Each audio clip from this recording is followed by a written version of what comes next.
हमने बताया, कल एक बड़ा ग्लोबल इवेंट था और अमेरिका में फिर एक बार ट्रंप सरकार की वापसी हो चुकी है।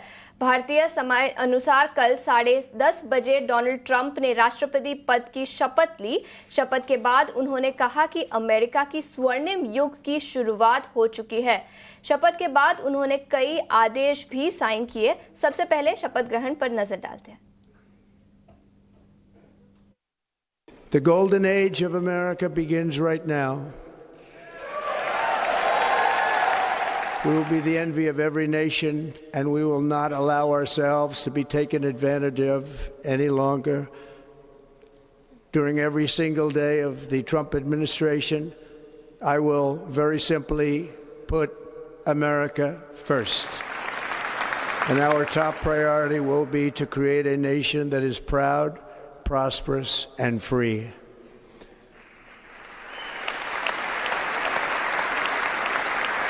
America will soon be greater, stronger, and far more exceptional than ever before. कई सारे बड़े ऐलान डोनाल्ड ट्रंप ने कल रात को किए इन्फ्लेशन को लेकर, जहां पर उनकी नजर रहेगी। इसके अलावा इमिग्रेशन, जो एक बड़ा प्रॉब्लम है अमेरिका के लिए, उस पर भी बोल्ड कमेंट्री निकल कर आई। और अभिषेक, इसके अलावा टैरिफ्स की बात करें तो याद रखें, कैंपेनिंग के समय भी उन्होंने बताया था चाइना, मेक्सिको जैसे कंट्रियों पर टैरिफ्स लगाए जाएंगे। इनफैक्ट इंडिया का भी नाम था उसमें। वहां से भी कुछ इंपॉर्टेंट कमेंट्री निकल कर आई है।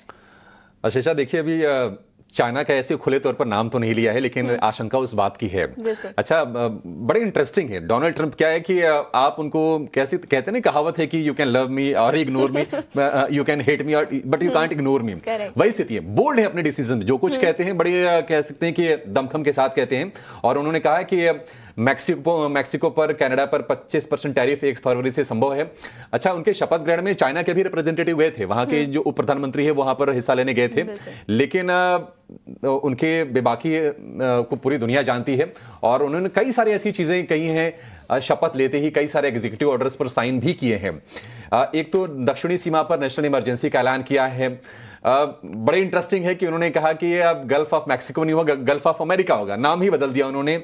और यह भी उन्होंने कहा कि यूक्रेन युद्ध को जल्द ही वो खत्म करवाएंगे। तो ये इन सब चीजों की चर्चा हो भी रही थी कि डोनाल्ड ट्रंप जो ही सत्ता संभालेंगे, कुछ कुछ बड़े डिसीजंस वो जरूर लेंगे और वो आते हुए दिखे भी है। उन्होंने कहा कि दुनिया भर में अमेरिका का ऑयल एंड गैस एक्सपोर्ट कराएंगे। जाने जाते हैं वो जो परंपरागत जो सोर्स हैं उसके लिए, और फॉसिल फ्यूल पर उनका फोकस रहता है। नीतियां भी उसी के अराउंड होगी, कल हम चर्चा कर भी रहे थे। तो देखते हैं कि आगे क्या कुछ होता है। लेकिन उन्होंने कहा कि अमेरिका के स्वर्णिम युग की शुरुआत हो गई है और अब दुनिया अमेरिका का इस्तेमाल नहीं कर सकेगी। पता नहीं अमेरिका का इस्तेमाल कौन कर रहा है, लेकिन उन्होंने कहा ये जरूर है। और ये भी बोला उन्होंने कि कैबिनेट को महंगाई से निपटने का मैं निर्देश दूंगा।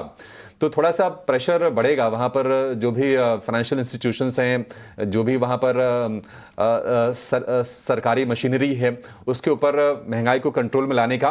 और वो निश्चित तौर पर एक अच्छी चीज़ होगी वहाँ की इकोनॉमी के लिए। और फिर दुनिया भर में जो यूएस फेड को लेकर जो हैंगओवर रहता है, शायद आगे हम थोड़ा सा कम होता हुआ देखेंगे। कुछ कुछ ये मतलब अभी शपथ लिया उन्होंने, देखते हैं आगे क्या कुछ करते हैं। बाकी उन्होंने टिकटॉक को लेकर भी एक एग्जीक्यूटिव ऑर्डर साइन किया है। कहा कि 75 दिन तक तो कोई एक्शन नहीं होगा, लेकिन उसके बाद अगर चाइना के साथ तालमेल नहीं बैठती है तो फिर वो कुछ आगे डिसीजंस लेंगे। तो ये सारी चीजें हुई हैं। जरा इसको जरा विस्तार से समझते हैं और कि इम्प्लीकेशंस क्या हैं ट्रंप के इन आदेशों का, ट्रंप के सत्ता संभालने का। हमारे साथ दो एक्सपर्ट जुड़ गए हैं।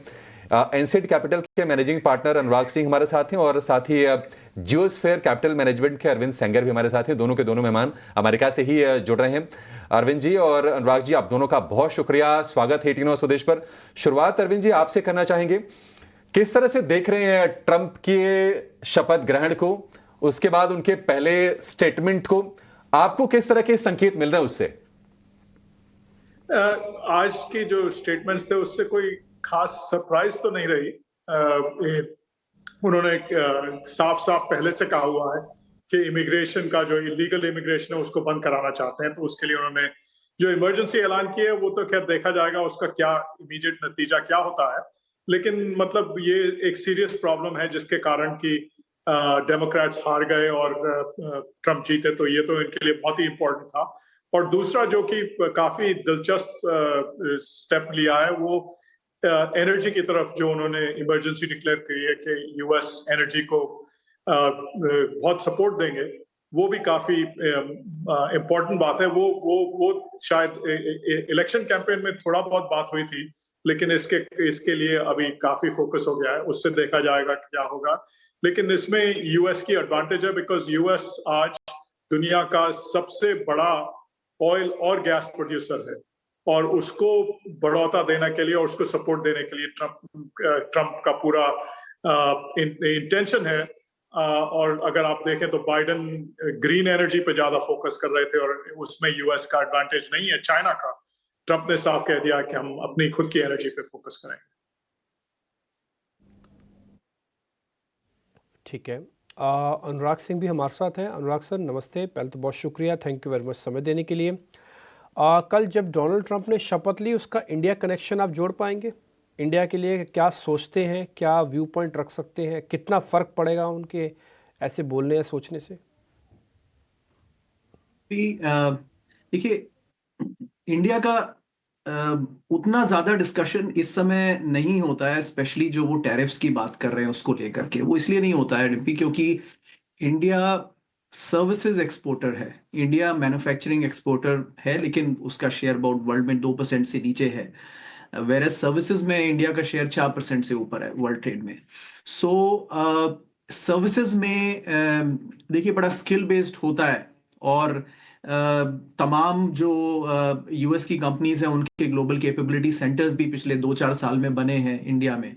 तो वो कोई एक स्ट्रैटेजी, लॉन्ग टर्म स्ट्रैटेजी लेके ही बने होंगे, ओवरनाइट ऐसे तो कोई बनता नहीं है कुछ प्लान्स। तो आई थिंक इंडिया को लेकर कोई specifically, I don't think they have a very rigid stance. They are fine I think on services. उनको मैन्युफैक्चरिंग एक्सपोर्ट्स से प्रॉब्लम है, और वहां पर वो टैरिफ्स लगा करके एक तरह से यूं कहें कि आप एक तरह से इनडायरेक्ट टैक्सेशन करना चाहते हैं और डॉलर को स्ट्रेंथन करना चाहते हैं। तो दोनों ही केसेस में अगर या डॉलर स्ट्रेंथन हो जाए तो भी आपको एक्सपोर्ट सस्ते पड़ेंगे। तो in that sense tariffs actually जो कंट्री एक्सपोर्ट कर रहा है उसको देने पड़ेंगे। But otherwise I think Dimpy, India के लिए कोई इस समय ज्यादा, एटलीस्ट जो भी होगा, मुझे लगता है इंडिया के लिए फेवरेबल आउटकम ही होगा, क्योंकि if somebody strong on China, that means that उसका थोड़ा benefit on the sides India को मिल सकता है डिम्पी। डायरेक्ट इम्प्लीकेशन इंडिया पर एफआईआई आउटफ्लो के दम पर दिखा है। याद रखिए, अमेरिकन बिजनेसेस पर उनका फोकस रहेगा, जिसके चलते अमेरिका में इन्वेस्ट करना और ज़्यादा आकर्षक होता हुआ नजर आया। और हाल फिलहाल में 2024 की बात करें या 2025 में, अब तक एफआईआई आउटफ्लो काफ़ी भारी हो चुका है भारतीय बाजारों से।